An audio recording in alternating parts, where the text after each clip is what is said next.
Somebody asked me the other day, "Hey, do you think Kamala Harris is black?" And I said, "Blasian is black." So I'm gonna purposely do this real early in this video because I want to be proven wrong. It's why black folks want to bring everybody else in. Why do black folks do that? While I'm far from pro blackity black, but I do believe you get nowhere unless your own group is taken care of and you're surviving and you're thriving and things of that nature. Now, my understanding of if you have one drop of black blood, you black. From what I've seen is that's a white supremacist way of thinking, right? If you got one drop of black blood, you black. It was a way to exclude a group of people, which is your blood is tainted. You're not pure white, and we only gonna talk about black and white. We can talk, and you can apply this to all the mixed races, but for the most part, we're gonna talk about black and white. If you're not 100% white, you got one drop of anything really, then your blood is tainted and you're excluded, and you gotta go over there with them or them. So I want to stop this video real early, stop this reaction real early, because I want to be wrong.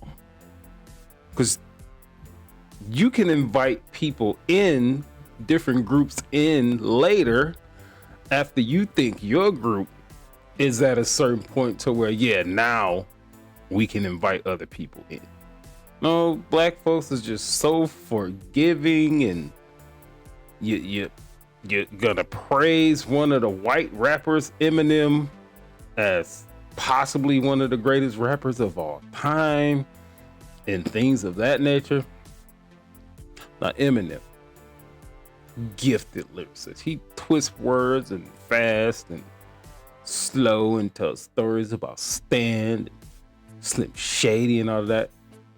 He can't be one of the greatest rappers of all time. He just can't be. So let's see Blasian Is Black part 1. Let's see what these people got to say. And that kind of shut down the conversation. Yeah. Now, I know from a historical position, Southeast Asia has an African presence, an ancient African presence. And there are other places, throughout Asia. China has a very ancient African presence. Japan has an ancient, very ancient African presence. The Philippines have an ancient, very ancient African presence. Although, in the Philippines, we also have the more contemporary black presence that happened through the military when some of the black soldiers started going to the Philippines and having children with the Philippine women there. And that kind of leads to you. So Blasian Is Black. Talk a little bit about that, because you have a really intriguing experience that Foxy Brown had, that other people have had, and now it's becoming a central conversation in the ethers. So before she gets started, this whole Kamala Harris race thing, it always sickens me when we're talking about race, but it does open up a broader conversation. But is this going to get anything accomplished until black folks know their true history? And I really don't think there's a possibility that black folks will ever know their true history. There's so many of us, we're so diverse. How do I even know that my ancestors were descendants of slaves? How do I even know that? I would have to go Africa, which I have been, but that was in a military exercise, so I didn't really have time to walk around and ask and research, and I wouldn't even know where to start. You have your ancestry.com and things of that nature. I wouldn't trust anything like that. I trust that as much as I trust Google, and it's just totally surface level. Totally surface level.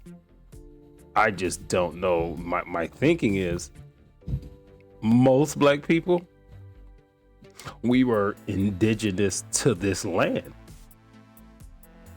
which is where I'm at right now. As I keep going and keep looking and doing things like that up to this point, that's what I'm thinking. Black folks were indigenous to the United States, what we know now as the United States of America. So that's where I'm at right now.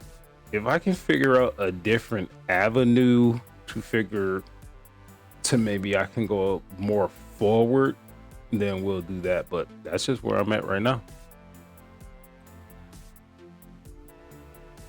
Yeah, so right when you were talking about the Philippines, my part of my family is from the Philippines and came through the military, particularly after my great-grandfather was a doctor in the U.S. Army. He was half black, but if you called him anything but black, he would want to fight.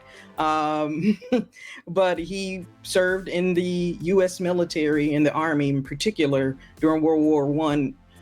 And that's where he met my great-grandmother, Filipina. They had the first. She said if you called him anything else but black, he would fight. But what do we call him? Hi, human.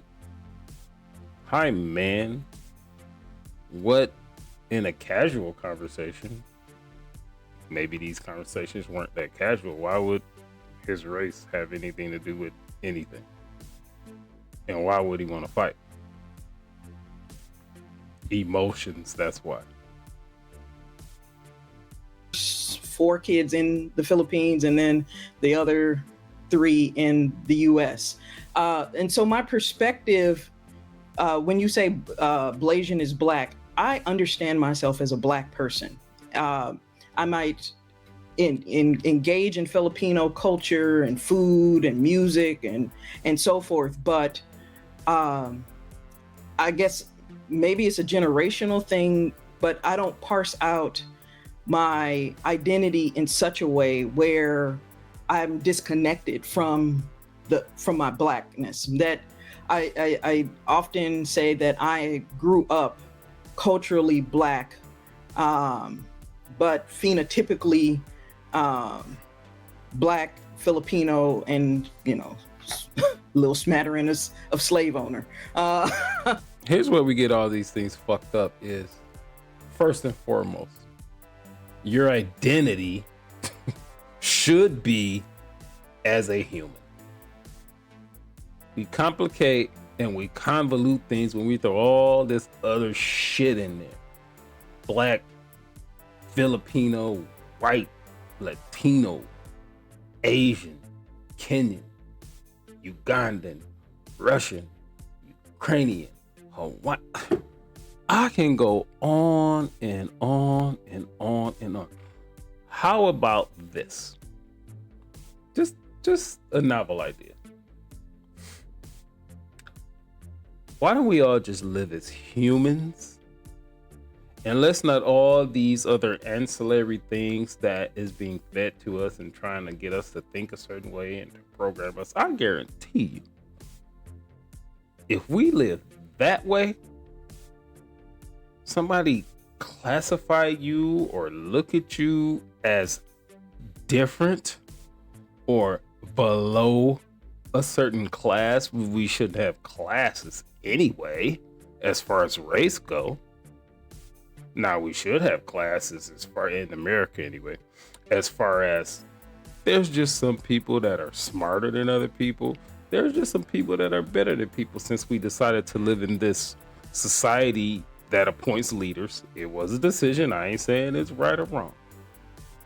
But since we decided to live in this society that appoints leaders and representatives and all this type of stuff. That's bullshit in the first place. But it is what it is.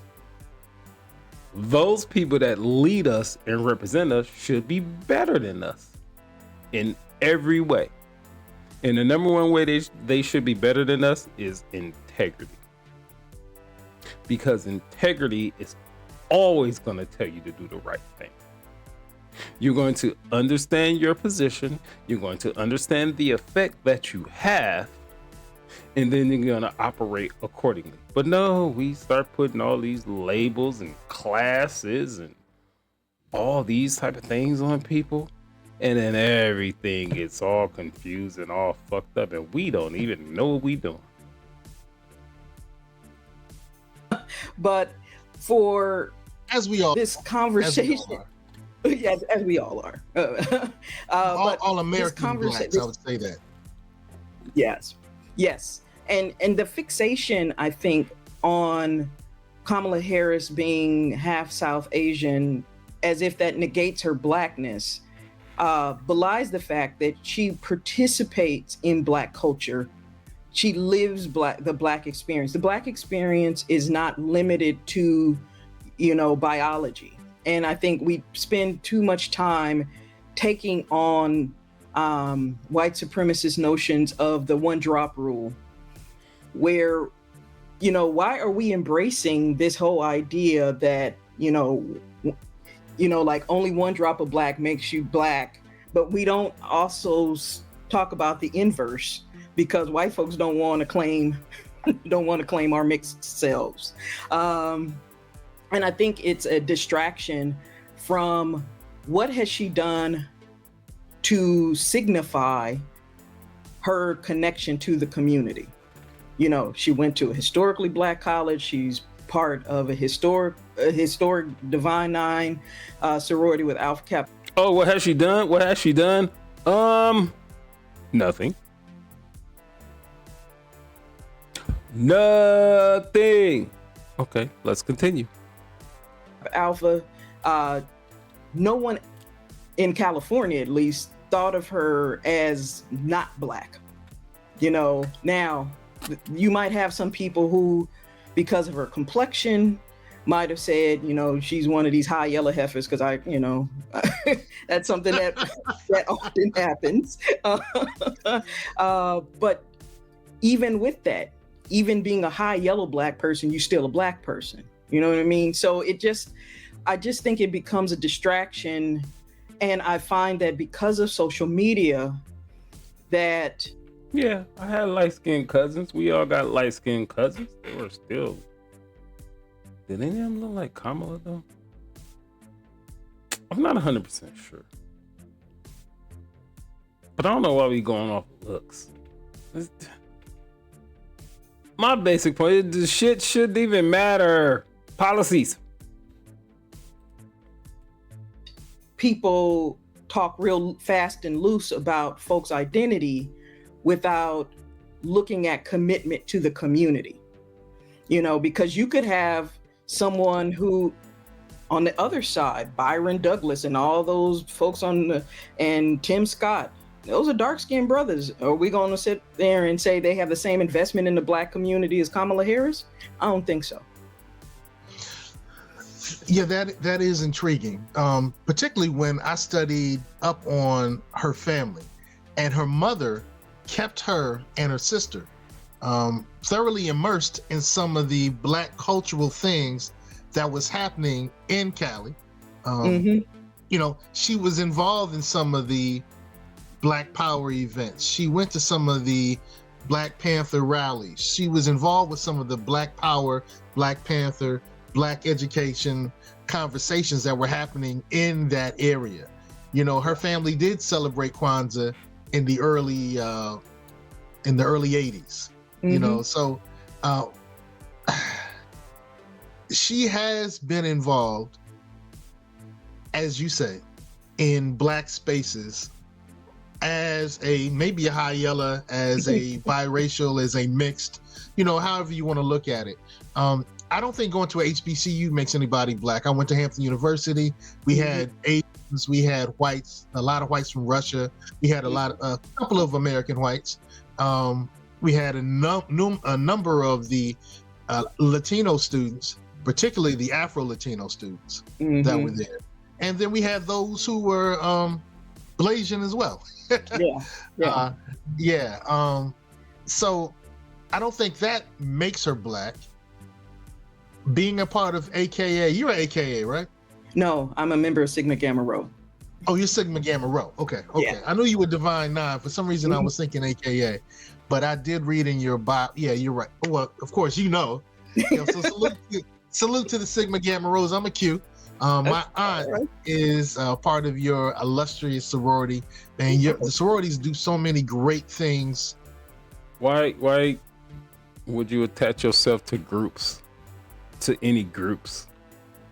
Which means you have to think like these people, you have to act like these people, and I mean, ultimately, you just have to contribute every year. And that's the bottom line of any of these groups, just contribute. But why, if you have a thought, what's wrong with having a thought and an opinion, and you living off that thought and opinion, and you expound on that thought of opinion, and somebody disagree with it? Why would you even care? Why do you even care? Because an opinion it don't mean it's fact. It could be, but it don't necessarily mean it's fact. And then someone in this group is gonna disagree with you, and they're gonna throw you out of the group. And when that happens, you know what you should do? You should clap your hands and celebrate. We don't need to be in groups. It's called the echo chamber. We don't need to do that. The human is not designed to do that. The human is designed, we're social. We are designed to interact and intermingle and be together and all of those type of things. We're not designed to all act a certain way and all do certain things. That's what society tells you. You should be able to be in a group if you so choose to. If your opinion is different, your opinion is different. Let's keep it moving. Because I'll explain my opinion and hopefully you will understand it. Once I explain it, that don't mean you gotta agree with me. And I'm not even telling you to agree with me. This is just how I see it. Do you understand it? You do? Let's keep it moving. That's it. To our country, for our people, for all people. I just want to salute them. And Sigma Gamma Rho has definitely been on the forefront. But we all know that in our fraternities and sororities, particularly those of the Divine Nine, we do have Hispanics, we have Asians, we have Caucasians. So being a part of a black sorority, I don't necessarily think makes her black. But when you put it all together. So it's not enough to be a part of a sorority or a fraternity. Then you're gonna be part of a bigger Divine Nine. And then I'm sure there's something bigger than that, where all y'all think the same way and all y'all agree in this, that, and the other. That's just lazy to me. That's just being a coward. That's not wanting to hurt someone's feelings, which feelings change every 5, 6, 7 seconds, especially if you're a woman. That's just a bunch of laziness. It's lazy because it's hard to have your own opinion. It's hard to have your own opinion. And in our society, especially today, people don't want to do things that are hard. I embrace it if it's hard. In my life, if things just is going too good, I'm be like, hold on, wait a minute. I don't purposely promote chaos. I just sit back and I assess things. Well, is this taken care of? Is this taken care of? Is that taken care of? Is this taken care of? If these things are taken care of, I'm at relief, I'm at peace, and let's keep it forward. Let's move on to the next thing. Yeah. when you put it all together, she's truly had a Black experience here in the United States. Black Yeah, experience. she could have chosen completely. She could have made completely different choices about where she was going to go to school, organization she was going to join, the way in which, you know, if you listen to her when she's doing her speeches, she code switches constantly. And I'm like, She's a sister. She's a sister, yeah. Especially when she's say really it to my face. Yes. I was waiting for her to say it to my chest, say it with your chest, but you know, hey. Yeah. That's gonna be the end of this video. That's why I said Black folks, we just so quick just to embrace anybody from any group. But if you look at any other groups, are any other groups so quick to embrace us? No, they're not. They all stick together. They're very provincial. They actually sacrifice and share amongst each other. Black folks, we are so individual for the most part, except for these special elitist groups that they have, which is at the top of the food chain. And then they tell you Negroes who go to work every day that you should be doing this. Well, I'm a millionaire and you should vote for Kamala Harris, which inflation is going to get worse. Immigration is going to get worse. They're going to send jobs, continue to send jobs away. They're going to tell your children that it's okay to get mutilated at the age of 5 years old. And then you're going to vote for this type of shit.